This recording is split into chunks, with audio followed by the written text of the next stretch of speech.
যখন একজন সাহসী সেনা কর্মকর্তার মা রাস্তার পাশে সবজি বিক্রি করছিলেন, ঠিক তখনই এক ইন্সপেক্টর এসে সেই গরিব মহিলাকে সজোরে একটি থাপ্পড় মারল এবং তার সমস্ত সবজি ছড়িয়ে দিল।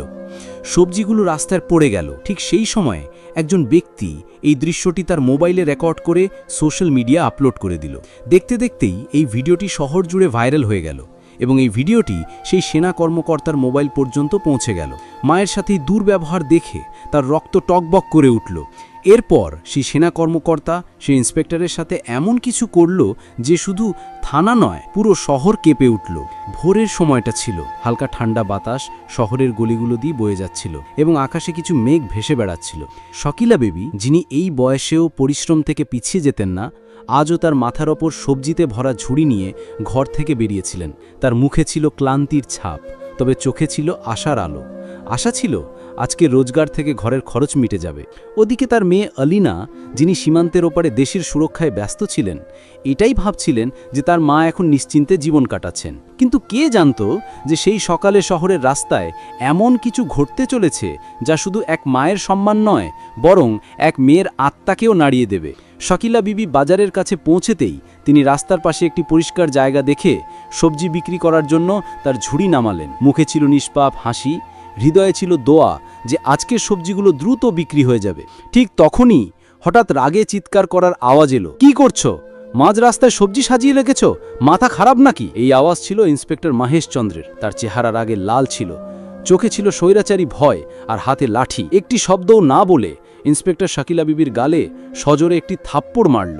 থাপ্পড়টি এত জোরে ছিল যে শকিলা টলে গেলেন এবং তার ঝুড়ি পড়ে গেল। টমেটো, আলু, মরিচ, সমস্ত সবজি রাস্তায় ছড়িয়ে গেল। গাড়িগুলো কিছু সবজিকে পিষে ফেলল। শকিলা বিবির চেহারা ফ্যাকাশে হয়ে গিয়েছিল, চোখ থেকে জল ঝরছিল, হৃদয়ে এমন ব্যথা ছিল যা কোনো শব্দে প্রকাশ করা যেত না। ইন্সপেক্টর মহেশচন্দ্র বারবার চিৎকার করছিল, রাস্তা কি তোমার বাপের সম্পত্তি? আইনের ভয় নেই নাকি? পুরো বাজার তামাশা দেখছিল, কিন্তু কেউই ইন্সপেক্টরের বিরুদ্ধে কথা বলার সাহস পাচ্ছিল না। ঠিক তখনই ভিড়ে একজন ব্যক্তি ছিল যে চুপচাপ এই সব কিছু ভিডিওতে রেকর্ড করে নিল। ভিডিওটির ক্যাপশন ছিল, একজন সৎ সবজি বিক্রেতা মাকে ইন্সপেক্টর বিনা কারণে মারল। এটাই কি আমাদের দেশের ন্যায়? ভিডিওটি দেখতে দেখতেই ভাইরাল হয়ে গেল। লাখো মানুষ ভিডিও দেখছিল, হাজারো মানুষ শেয়ার করছিল এবং কোটি কোটি হৃদয়ের রাগ জমছিল। পুরো শহরে হইচই পড়ে গেল এবং এরপর এই ভিডিওটি সেনা অফিসার আলিনার মোবাইল পর্যন্ত পৌঁছে গেল। আলিনা ভিডিওটি দেখা মাত্রই তার চেহারা কঠোর হয়ে গেল, তার চোখ থেকে অশ্রু ঝরতে লাগলো। কিন্তু এই অশ্রু ছিল রাগের, ব্যথায় নয়। নিজের মনেই বলল, যে মা আমাকে লালন পালন করে বড় করলো, তার সাথে এমন ব্যবহার, এবার আমি তাকে দেখাবো আসল শক্তি কি হয়। সে সিনিয়রের কাছ থেকে ছুটি নিয়ে বাড়ি যাওয়ার সিদ্ধান্ত নিল। সে উর্দি খুলে সাদা সালোয়ার স্যুটে বাসে বসল। বাসে তার সামনে একজন মহিলা ছিল যে সেই ভাইরাল ভিডিওটিই দেখছিল। মহিলাটি আস্তে করে জিজ্ঞেস করল, বেটি, ভিডিওতে যে মহিলাটি আছে ইনি কি তোমার মা? আলিনা মাথা নিচু করল, তার চোখে অশ্রু ছিল, তবে মুখে স্পষ্ট রাগ ছিল। হ্যাঁ, উনি আমার মা, আর এখন সেই ইন্সপেক্টর ক্ষমা নয়, শিক্ষা পাবে। সন্ধে নেমে এসেছিল, বাতাসে হালকা ঠান্ডা বইছিল। দরজায় টোকা পড়ল। ভেতর থেকে একটি ক্লান্ত কিন্তু পরিচিত বয়স্ক কণ্ঠস্বর এলো, কে? আমি। মা, দরজা খোলো, তোমার মেয়ে ফিরে এসেছে। শাকিলা বিবি তার মেয়ে আলিনার কণ্ঠস্বর শোনামাত্রই তার বুক ধড়ফড় করে উঠল। কিছু মুহূর্ত নীরবতা বিরাজ করল। তারপর তিনি দ্রুত দরজার দিকে এগিয়ে গেলেন এবং দ্রুত কপাট খুলে দিলেন। সামনে নিজের হৃদয়ের টুকরাকে দেখে তিনি নিজেকে আটকাতে পারলেন না। একটি শব্দ না বলে মেয়েকে বুকে জড়িয়ে নিলেন। দুজনের চোখ থেকেই অশ্রুর ধারা বইতে লাগলো। মনে হলো যেন প্রতিটি ব্যথা, প্রতিটি প্রশ্নের উত্তর এই একটি আলিঙ্গনেই লুকিয়েছিল। ঘরের ভেতর ঢুকেই আলিনা মায়ের হাত ধরল এবং তাকে বসিয়ে সবকিছু খুলে বলল, যা সে ভিডিওতে দেখেছিল, যা পুরো শহর দেখেছিল। মা, তুমি চুপ কেন ছিলে? এত বড় কথা আর তুমি আমাকে কিছুই জানাওনি। শাকিলা বিবি কাঁপতে কাঁপতে বললেন, বেটি, আমি চাইনি তুমি এসব দেখো, তোমার মন কষ্ট পাক। তুমি দূরে ছিলে, তোমার চিন্তা সব সময় মনকে খেয়ে যেত। এসব তো চলতেই থাকে বেটা, ওটা পুলিশ অফিসার রাগে এসে বলে দিয়েছে, কোনো ব্যাপার না। কিন্তু এখন আলিনা চুপ ছিল না, তার চোখে এখন অশ্রু নয়, আগুনের শিখা ছিল। মা, এটা কোনো সাধারণ ব্যাপার নয়, এটা শুধু অসম্মান নয়, এটা মানবতার অবমাননা। আর এখন সেই ইন্সপেক্টর রেহাই পাবে না। ঠিক সেই সময়ে ৩-৪ পাড়ার মহিলা বাড়িতে এসে পৌঁছালো। একজন আস্তে করে বলল, বেটি, তোমার মায়ের সাথে যা হয়েছে আমরা দেখেছি সেই ভিডিও। অনেক জুলুম করেছে সেই ইন্সপেক্টর, তুমি কি সেই সব দেখেছ? মহিলাগুলো ভেতরে বসলো। কারো চোখে রাগ ছিল, কারো চোখে সহানুভূতি, কিন্তু কিছু মুখে ছিল লুকিয়ে থাকা বিস্ময় আর তামাশার মতো এক ধরনের সন্তুষ্টি। শাকিলা বিবি সবাইকে সান্ত্বনা দিতে দিতে বললেন, দেখো বোনেরা, আমার মেয়েকে কিছু বলো না। আমি চাই না কোনো গোলমাল হোক। ওটা পুলিশ অফিসার, বলে দিয়েছে তো কি হয়েছে? এসব তো রোজগার ঘটনা, ছেড়ে দাও। মহিলাগুলো আলিনাকে বোঝানোর চেষ্টা করলো, বেটি, তোমারই ক্ষতি হবে। পুলিশের সাথে ঝামেলা করা সহজ নয়। কিন্তু আলিনার মুখে এখন আর কোনো ভয় ছিল না, না ছিল আপোষের কোনো জায়গা। এখন সে ছিল এক সিংহী, যার মাকে দিনের বেলায় অপমান করা হয়েছিল। পরের সকালে আলিনা তৈরি হয়ে মায়ের কাছে এলো এবং কঠোর কণ্ঠে বলল, মা, আর নয়, আমি আজ থানায় যাব, আর সেই ইন্সপেক্টরের বিরুদ্ধে রিপোর্ট দায়ের করে তবেই ফিরব। শাকিলা বিবি তার হাত ধরলেন। বেটি, ভেবে চিনতে পাপ হেলো। আলিনা শুধু হালকা হাসলো এবং ঘর থেকে বেরিয়ে গেল। গলিগুলোতে এখন ফিসফিসানি শুরু হয়ে গিয়েছিল। লোকেরা ছাদ থেকে উকি দিচ্ছিল, পুরুষেরা চায়ের দোকানে বসে ফিসফিস করছিল, বাচ্চারা গলিতে মোবাইলে সেই ভাইরাল ভিডিও দেখে হাসছিল। কেউ আফসোস করলো তো কেউ কাজ ঝাঁকিয়ে বলল, আরে বাদ দাও বাবা, পুলিশ তো আজকাল এমনই। কিছু লোক তো ভিডিওটাকে মজা বানিয়ে নতুন ক্যাপশন দিয়ে আবার সোশ্যাল মিডিয়ায় দিয়ে দিল। আলিনা একটি রিকশায় বসে শহরের দিকে রওনা হয়ে গিয়েছিল। রাস্তায় হঠাৎ তার চোখ রাস্তার অন্যদিকে গেল। সেখানে সেই ইন্সপেক্টর মহেশচন্দ্র দাঁড়িয়েছিল, হাতে চায়ের কাপ, মুখে সেই পুরনো অহংকার। তাকে দেখা মাত্রই আলিনার চোখে অশ্রু ভরে এলো। তবে এখন আর সেই অশ্রু নয়, রক্ত হয়ে উঠেছিল। তার মন চাইছিল যে এখনই সেখানেই নেমে সবকিছু শেষ করে দিক, কিন্তু সে একজন আর্মি অফিসার ছিল, আইনের প্রতি শ্রদ্ধাশীল। কিছুক্ষণ পর আলিনা থানায় পৌঁছালো। বাইরে একজন চৌকিদার দাঁড়িয়েছিল। কে আপনি ম্যাডাম, কি কাজ? আলিনা উত্তর দিল, আমাকে রিপোর্ট লেখাতে হবে। আমার মায়ের সাথে যা প্রকাশ্যে অপমান করা হয়েছে তার অভিযোগ করতে হবে। চৌকিদার তাকে মনোযোগ দিয়ে দেখল, তারপর কিছুটা দ্বিধা নিয়ে বলল, আপনি তো সেই মহিলারই মেয়ে না, যার মায়ের সাথে সেই দুর্ঘটনা হয়েছিল? আমরা সবাই দেখেছি সেই ভিডিও। ম্যাডাম আলিনা শুধু মাথা নিচু করল এবং কিছু না বলে থানার ভেতরে প্রবেশ করল। আরেকজন সিপাহী জিজ্ঞেস করল, আপনার কার সাথে দেখা করতে হবে ম্যাডাম? আমি ইন্সপেক্টর মহেশচন্দ্রের বিরুদ্ধে অভিযোগ দায়ের করতে চাই। আমার মায়ের সাথে তিনি প্রকাশ্য রাস্তায় দুর্ব্যবহার করেছেন, থাপ্পড় মেরেছেন এবং সবজি ফেলে দিয়েছেন। এখন আর এই সব কিছু সহ্য করব না। সিপাহী কিছুক্ষণ ইতস্তত করল, তারপর বলল, ম্যাডাম, ইন্সপেক্টর মহেশচন্দ্র তো গতকাল থেকে ছুটিতে আছেন, থানায় উপস্থিত নেই। আলিনা তীক্ষ্ণ হাসির সাথে বলল, হ্যাঁ আমি জানি, আজই তো তাকে বাজারে দেখলাম, ছুটি নিয়ে আরামে ঘুরছেন, যেন কিছুই হয়নি। এতক্ষণে চৌকিদারও কাছে এসে গেল। তার আওয়াজে কিছুটা ইতস্তত ছিল, তবে শব্দগুলো স্পষ্ট ছিল। ম্যাডাম, আপনি সেই মহিলারই মেয়ে না, যাকে রাস্তায় অপমান করা হয়েছিল? আলিনা একটি গভীর শ্বাস নিল, যেন তার হৃদয়ের ভেতরে কোনো ঝড়কে দমন করছিল। হ্যাঁ, সে বলল, আর এখন আমি সেই উর্দি পরা অপরাধীকে উন্মোচন করে ছাড়ব। যদি উর্দি শক্তির প্রতীক হয়, তাহলে আমি বিচারিকতার আসল শক্তি দেখাবো। থানার ভেতরে একটা অদ্ভুত নীরবতা বিরাজ করছিল। আলিনার উপস্থিতি এবং তার কথার তেজ প্রতিটি সিপাহীর মুখে লেখা হচ্ছিল।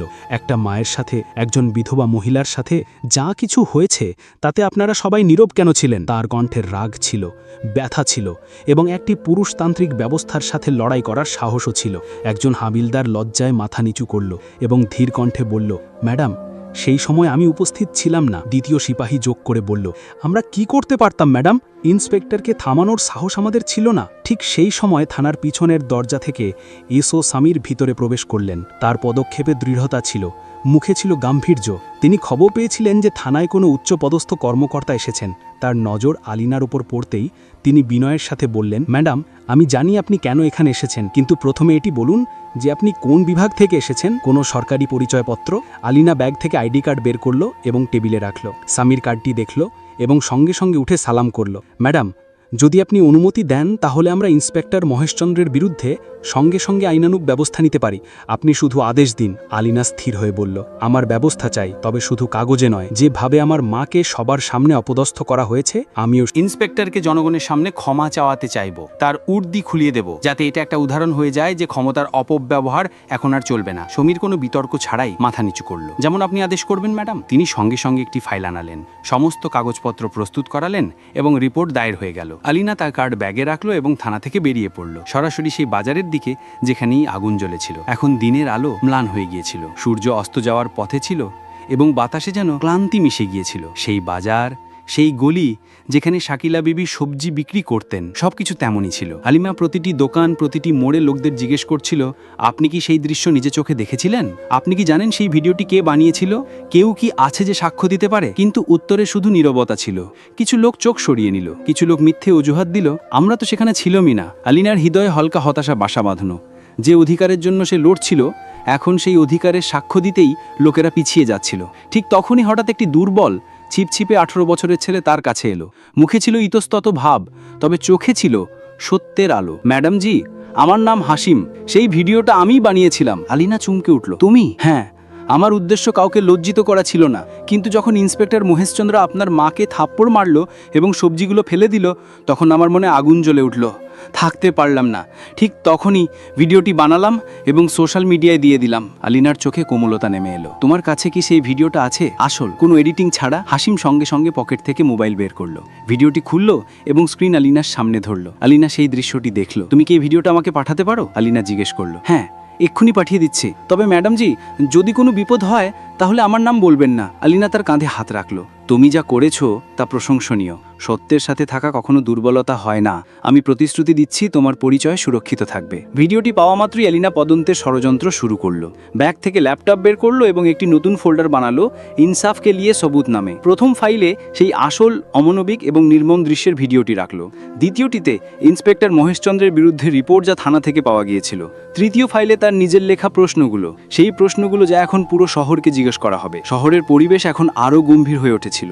শাকিলা বিবির চোখের ব্যথা এখন শুধু এক মায়ের ছিল না, বরং লাখো নারীর আওয়াজ হয়ে উঠেছিল।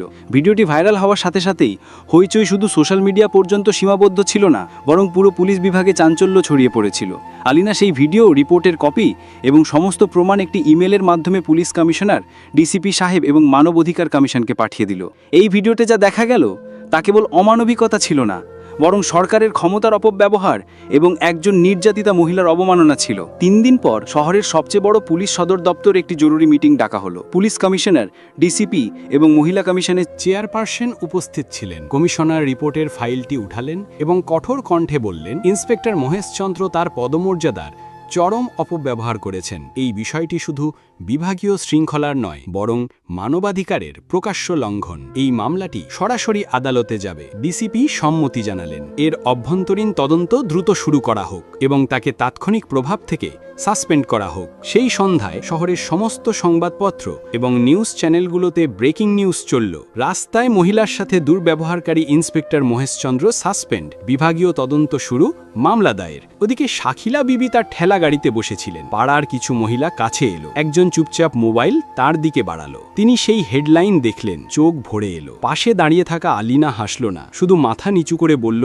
এখনো তো এটা শুরু মা, গন্তব্য এখনো বাকি আছে। পরের সপ্তাহে কমিশনার অফিসে একটি বিশেষ বিভাগীয় তদন্ত কমিটি বসল। ইন্সপেক্টর মহেশচন্দ্রকে তলব করা হলো। পুরো কার্যক্রম ক্যামেরায় রেকর্ড করা হচ্ছিল। কমিটিতে একজন অবসরপ্রাপ্ত বিচারক, মহিলা কমিশনের প্রতিনিধি এবং একজন আইপিএস অফিসারও অন্তর্ভুক্ত ছিলেন। কমিটির সামনে রাখা হলো ভিডিও প্রমাণ, সাক্ষী হাসিমের জবানবন্দি, থানায় দায়ের করা এফআইআর এবং মিডিয়ার রিপোর্ট। যখন মহেশচন্দ্রকে জিজ্ঞাসা করা হলো, তুমি একজন বয়স্ক মহিলাকে থাপ্পড় মারলে এবং তার সবজি কেন ফেলে দিলে, সে সাফাই দিল সে রাস্তা বন্ধ করছিল। বিচারক স্থির হয়ে জিজ্ঞেস করলেন, রাস্তা বন্ধ করা কি এত বড় অপরাধ যে একজন মহিলার সম্মানহানি করবে, তার রুজি রোজগার এভাবে মাটিতে মিশিয়ে দেবে? মহেশচন্দ্র নীরব। উত্তর ছিল অনুপস্থিত। 15 দিনের গভীর তদন্তের পর সিদ্ধান্ত এলো, ইন্সপেক্টর মহেশচন্দ্রকে পদ থেকে বরখাস্ত করা হলো। তার ওপর দায়ের করা ধারাগুলো হলো আইপিসি ধারা 323, মারধর 504, ইচ্ছাকৃত অপমান 506, হুমকি 354, নারীর সম্মানহানি। এখন মামলা সেশন কোর্টে শুনবে। প্রেস কনফারেন্সের দিন এলো। কমিশনার, ডিসিপি এবং আলিনা তিনজনই মিডিয়ার সামনে ছিলেন। কমিশনার বললেন, পুলিশ বিভাগে কোনো ব্যক্তি আইন থেকে ঊর্ধ্বে নয়। আলিনার মতো কন্যারা দেশের আসল শক্তি। আমরা প্রতিটি সেই বিচারের সাথে আছি যা নারীর মর্যাদা রক্ষা করে। আলিনা মাইক ধরল।